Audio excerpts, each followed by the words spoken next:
One of the things that the people in Memphis have done, the mayor, the police chief, you heard the Tennessee Bureau of Investigation leadership, all were extraordinarily forceful in how they talked about these officers and their actions in a way that you rarely hear police and prosecutors speak like before, certainly before a trial.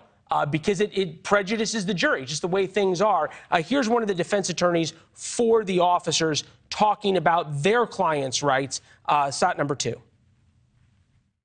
I have questions about whether those were the right words to use, whether this was the right timing, and whether the government should be saying those things about people who are innocent until proven guilty when you know that's going to be broadcast to potential jurors.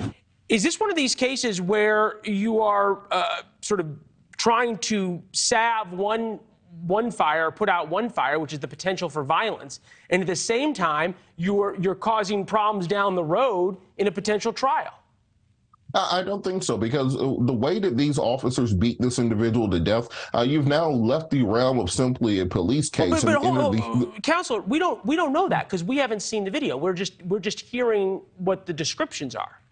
Well, hearing there's often not video in every case, and what I can say is, given the descriptions, given the pictures of the individual who was murdered in this case, you've left the realm of a simple police interaction and moved into the case of a gang beating. That's what this appears to be, and we've seen in gang cases time and time again. As soon as an arrest is made, the government comes out and speaks just like this. Police officers speak just like this when they make arrests in gang beatings and gang murders. Police and prosecutors speak just like this. So it's not a question of prejudicing the jury. It's the question of these officers thinking they deserve special treatment. Well, they forfeited that when they stepped outside the bounds of the law as it is meant to be executed. And what I do think city leaders are doing is ensuring that the community is fully communicated with, fully understands that the city takes it seriously, that this is not going to be another case where the city puts on a show trial simply to mollify people, but they are actually taking this seriously. And also, I think the DA's office was very forceful in saying they were going to have independent prosecutors and independent investigations to work on this case so that the community can be confident that they are making the type of systemic changes within the police department to stop this from happening again in the future. Fair enough. They have been incredibly forceful in how they've spoken about this. One last point I want to get you on. With full acknowledgement that we are doing this segment as our lead story, and it's an important one to do, whether there's violence or not. And also, hats off to Memphis for doing the right thing here. But half of CNN has moved down to Memphis ahead of this. Don Lemon, they've sent one of their main anchors down there. At some level, is the media sort of fanning the flames of this and not simply just covering the fact that the city is doing the right thing and that the police officers have been charged, but kind of egging this situation on? Because we all know the loudest voice, or he who riots first, gets the most coverage.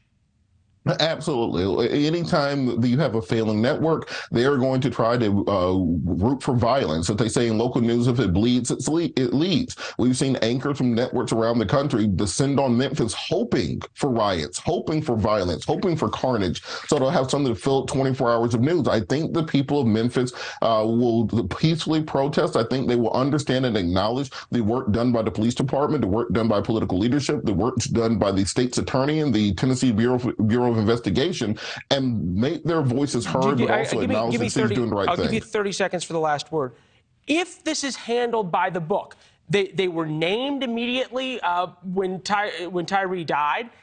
They were fired, not put on administrative leave almost immediately. They were charged with a litany of crimes, including second-degree murder, and all of them were charged, not based on what role they played, even before the public saw the tape. What is there to protest here? Well, there's one thing to protest and another thing to show support for the family. I think that's what we're going to see. Community groups doing candlelight vigils, people marching in the streets to commemorate what has happened and to say that they need systemic changes. But I don't think we're going to see the violence and riots and burning that I think many people in the media are hoping to see, because the city did handle this by the book. Yeah, well, we're obviously hoping to see peace and justice as well, as at least so far it seems to be being served pretty well, at least by your estimation. Robert, it's good to see you, sir. Thank you.